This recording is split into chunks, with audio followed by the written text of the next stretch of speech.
আমাদের দেশের রাজনীতিতে সম্ভবত বড় কোনো ঘটনা ঘটতে যাচ্ছে। এটি হতে পারে দুর্ঘটনা কিংবা এটি হতে পারে যুগ সন্ধিক্ষণের যুগান্তকারী কোনো সফলতা। আমি দুটো বিষয় নিয়ে আলোচনা করব। আপনারা যেভাবে ভালো মনে করেন বা যেভাবে আপনাদের বিবেকে যাকে বলা হয় এটাকে সাড়া দেয়, ঠিক সেভাবেই আপনারা সিদ্ধান্ত নিতে পারবেন। প্রথমত ডক্টর মোহাম্মদ ইউনূস, আমি ইতিবাচক কথা বলি, যে প্রকল্পগুলো তিনি হাতে নিয়েছেন এবং জিদ ধরেছেন যে কাজগুলো করবেন, সেই কাজগুলোতে যদি তিনি সফল হন, বাংলাদেশ যাকে বলা হয় একটা নতুন মানচিত্র পাবে, বর্ধিত মানচিত্র, নতুন একটা মর্যাদা পাবে যদি তিনি করতে পারেন। এবং আমাদের যে জীবনমান, এই জীবনমান সম্ভাবনার স্বর্ণের শিখরে পৌঁছে যাবে। প্রথম থেকে বলি চট্টগ্রাম বন্দরের কথা। চট্টগ্রাম বন্দরকে তিনি বিদেশি যারা অপারেটর রয়েছে তাদের হাতে দিতে চাচ্ছেন অপারেট করার জন্য। এখানে নেদারল্যান্ডের একটা কোম্পানি, দুবাইয়ের একটা কোম্পানি বা সিঙ্গাপুরের যে রাষ্ট্রীয় সংস্থা, তাদের কথা হচ্ছে। এগুলো নিয়ে অনেক সমালোচনা আছে, পক্ষে বিপক্ষে আছে। আমি ব্যক্তিগতভাবে একজন পোর্ট ইউজার হিসেবে আমি যেটা বলার চেষ্টা করেছি, যেটা এই কারণে এই মুহূর্তে আমাদের জন্য খুবই ঝুঁকিপূর্ণ একটা বিষয়। তো সেটাকে হয়তো সরকার বিবেচনা করবে নানাভাবে করে, তারা যদি পরিমার্জিত হয়ে পরিশোধিত হয়ে চট্টগ্রাম বন্দরের যে স্টেক হোল্ডার রয়েছেন তাদের সঙ্গে সমঝোতা করে বুঝিয়ে সুঝিয়ে যদি সত্যিকার অর্থে চট্টগ্রাম বন্দরের সক্ষমতা বাড়াতে পারেন। এবং ধরুন এখন চট্টগ্রাম বন্দরে 18 লাখ কন্টেনার বা 30 লাখ কন্টেনার ধরুন এখন পরিবহন করা হচ্ছে। এটিকে যদি সক্ষমতায় ডবল করা যায়, দ্বিগুণ করা যায়, 3 গুণ করা যায়, এটি সম্ভব। এর কারণ হলো যে আমাদের দুটো বন্দর, মংলা, চট্টগ্রামের চেয়ে কিন্তু মংলা বন্দর আরও যাকে বলা হয় উপযোগী এবং আরও গুরুত্বপূর্ণ।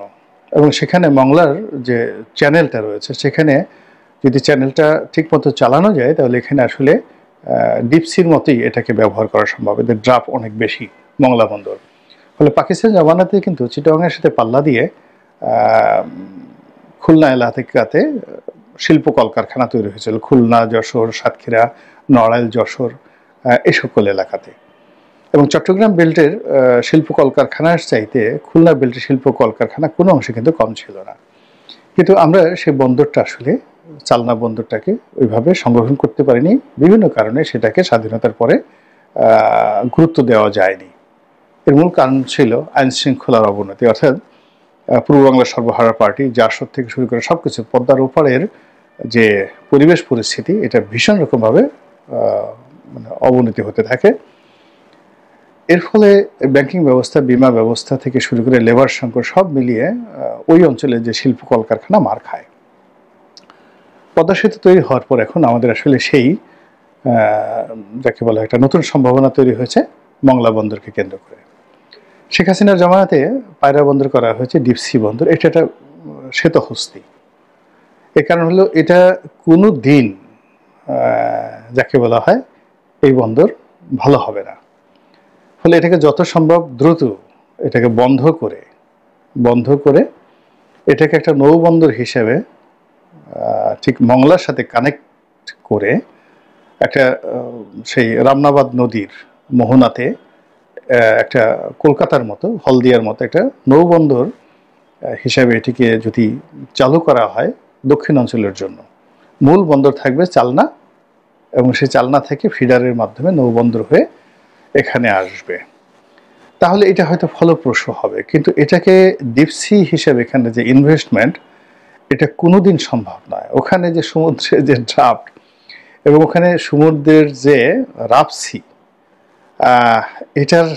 এটার যে অবস্থা, যারা জানেন তারা জানেন যে এটা যতদিন পর্যন্ত বঙ্গোপসাগর থাকবে ততদিন পর্যন্ত ওখানে ডিপসি হবে না। আমি নিজে এটার একটা ভুক্তভোগী। আমি একবার, আমার তো জাহাজ ব্যবসা আছে, আমি সেই একটা কোম্পানি এসে বললো যে এরকম আমার বিরাট লস হয়েছে, প্রায় কোটি কোটি 5 কোটি 6 কোটি টাকার মতো লস হয়ে গেছে। সেটা হলো যে 50,000 মেট্রিক টনের পাথর নিয়ে একটা জাহাজ আসলো, এবং ওই জাহাজের এজেন্ট ছিলাম আমি বাংলাদেশে। এবং সেই জাহাজ মংলা থেকে ওখানে 2 মাস বসে আমরা আনতে পারিনি, সিরিয়াস একটা প্রবলেম হয়ে গেছিল।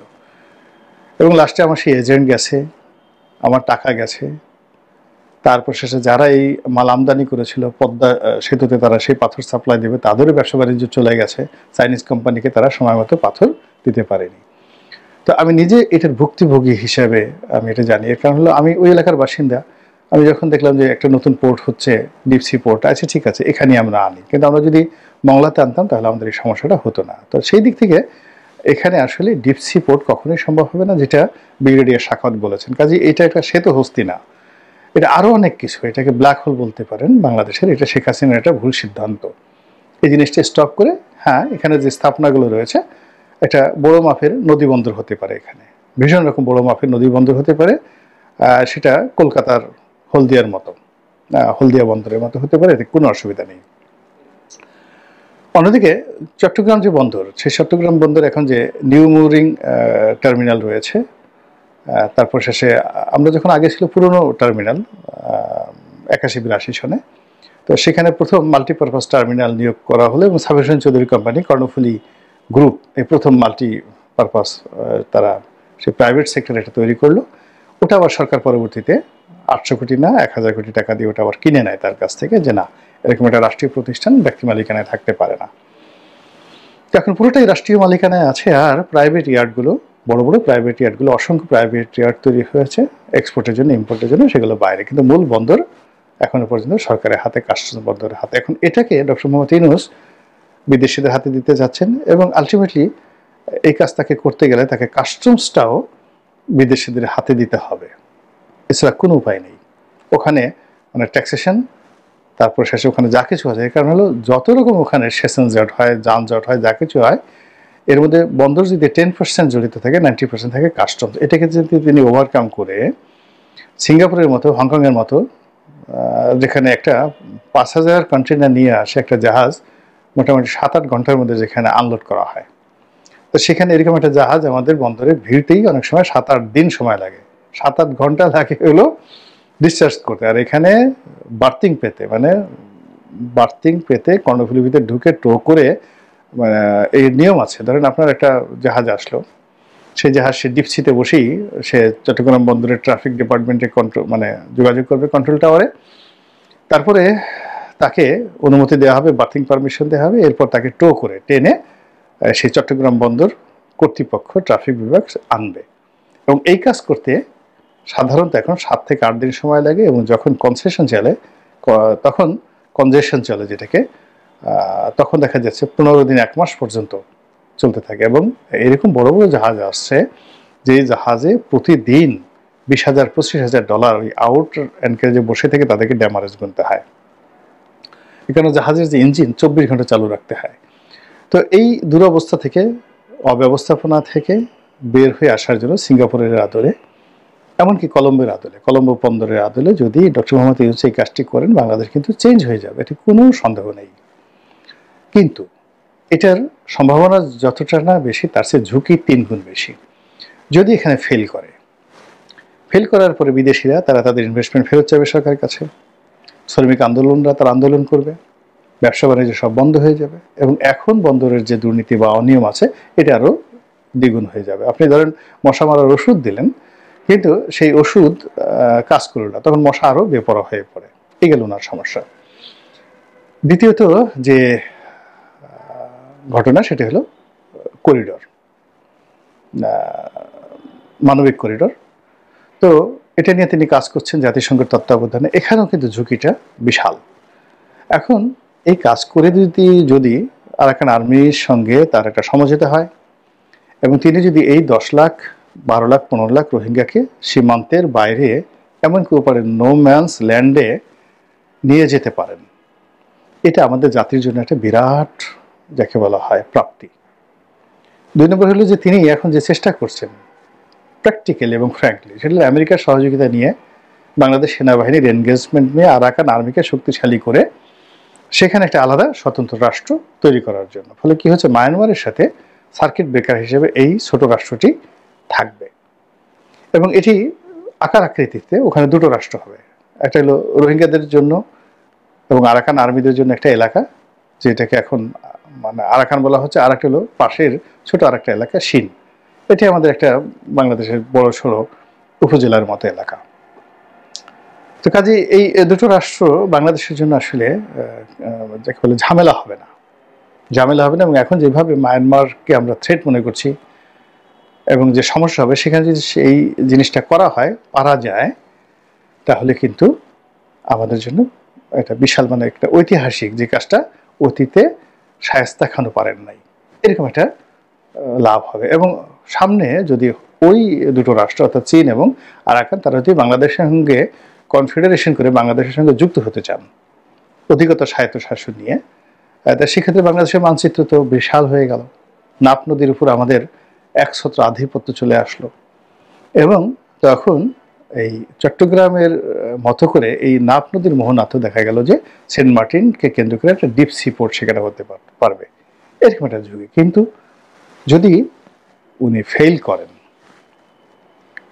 করেন তাহলে এই বন্দর এবং এই যে মানবিক করিডোর, এই মানবিক করিডোরের উছিলে পুরো চট্টগ্রাম বেল্ট আমরা হারিয়ে ফেলব, ভীষণ রকম হারিয়ে ফেলব। তো এরকম যাকে বলা হয় সম্ভাবনা এবং ঝুঁকি, এই দুটোর মধ্যে আমরা এখন পড়েছি। এখানে হতাশ হওয়ার যে কারণ হলো যে এই সরকারের ম্যান্ডেট, জনসমর্থন এবং আমলাতান্ত্রিক সমর্থন, কূটনৈতিক যে সমর্থন ওয়ার্ল্ড ওয়াইড, এটি নেই, খুবই অল্প, নেই বললেই চলে। তো কাজে এত বড় একটা ঝুঁকি আসলে এই সরকারের পক্ষে নেওয়া সত্যিকার অর্থে এটি ম্যাটেরিয়ালাইজ করা যাবে না, এটা হলো অবস্থা। আবার অনেক সময় বড় কাজগুলো হঠাৎ হয়ে যায়। পৃথিবীর অনেক সময় ছোট ঘটনা থেকে অনেক বড় বড় ঘটনা ঘটে যায়, প্রকৃতি এভাবে ঘটিয়ে দেয়। একটা ছোট বারুদের টুকরা বা এক বিন্দু শিশির থেকে দেখা গেল বিরাট একটা মহাসাগর রচিত হয়ে গেল। ছোট্ট একটা দুর্ঘটনা থেকে একটা বিশাল বনভূমি, তো সেখানে দাবানল শুরু হয়ে গেল এবং সেই দাবানলে দেখা গেল সেখানে একটা মরুভূমি তৈরি হয়ে গেল। অবাক হয়ে যাবেন যে ভারতের যে গভীর মরুভূমি, এ কিন্তু একসময় গভীর জঙ্গল ছিল। তো এইরকম অনেক ঘটনা ঘটে। কাজেই এই যে বাংলাদেশে একটা ঘটনা ঘটতে পারে, এখন সেটা নেতিবাচক হতে পারে, ইতিবাচক হতে পারে, কিন্তু ঘটবেই, এরকম একটা অবস্থায় আমরা কিন্তু পৌঁছে গেছি। তার সঙ্গে যে পায়ের আওয়াজ, এখন পায়ের আওয়াজ বলতে কি বোঝায়? নর্মালি আমরা গলার আওয়াজের কথা জানি, তারপর অন্য কোনো শব্দের কথা জানি যেগুলো দৃশ্যমান, কিন্তু যখন পায়ের আওয়াজ শোনা হয়, বলা হয়, এটিকে সাধারণত নেতিবাচক অর্থে একটা যুদ্ধ ভাব, একটা সামরিক ভাব, একটা সামরিক শাসন, একটা মিলিটারি যাকে বলা হয় ইনভেশন, এরকম মনে হয়। তো সেটা দেশি হতে পারে, বিদেশি হতে পারে। এবং এটা কেন? এর কারণ হলো যখন এরকম একটা দুর্বল অবস্থার মধ্যে পড়ে, তখন বহু পক্ষ সেখানে যুক্ত হয়ে পড়ে। এটা ছোট বড় কথা নয়। আফ্রিকার আপনি দেখেন, সেই বুর্কিনা ফাসোর মতো একটা রাষ্ট্র, সেখানে কি হচ্ছে, কিংবা ধরুন রুয়ান্ডাতে কি হয়েছে। তাদের কিন্তু ছোট্ট একটা দেশ রুয়ান্ডা, অর্থনীতি অত ভালো না, কিছু না, কিন্তু সেখানে কি হয়েছে, সেখানে কেন পশ্চিমারা একেবারে ঝাঁপিয়ে পড়েছে। উগান্ডার মতো একটা দেশ, সেখানে কি হয়েছে বা এখনো কি হচ্ছে। তো সেই দিক থেকে বাংলাদেশ ধরেন অনেক বড় সব দিক থেকে এবং অনেক সম্ভাবনাময়। এবং এখন গ্লোবালি যে অর্থনীতি এবং গ্লোবালি যে ভূতাত্ত্বিক যে রাজনীতি, সেই রাজনীতিতে এখন সেন্টার পয়েন্ট হয়ে গেছে বাংলাদেশ। তো সেই দিক থেকে এখানে একটা বড় কিছু ঘটতে যদি দেখা যায়, সেটা ইতিবাচক হোক বা নেতিবাচক হোক, সেখানে বিদেশিরা ঝাঁপিয়ে পড়বে। যদি ইতিবাচক হয়, তাহলে এখানে বিল গেটস আসবেন, স্টিভ জবস আসবেন, তারপরে মার্ক জাকারবার্গ আসবেন, আরও সবাই আসবেন, ভারতের রিলায়েন্স আসবেন, আদানিরা তো আছেনই, আরও অনেকে আসবেন, হিন্দুজারা আসবেন, এটা স্বাভাবিক। চীনের প্রেসিডেন্ট বাংলাদেশে ঘন আসবেন। আর যদি খারাপ অবস্থা তৈরি হয়, তাহলে কি হবে? লাদেন বাহিনী আসবে, তারপর আল কায়দা আসবে, আইএস আসবে, হিজবুত তাহরির আসবে, গোলাবারুদ আসবে, AK-47 আসবে, ফেন্সিডিল আসবে, গাঁজা আসবে, ইয়াবা আসবে,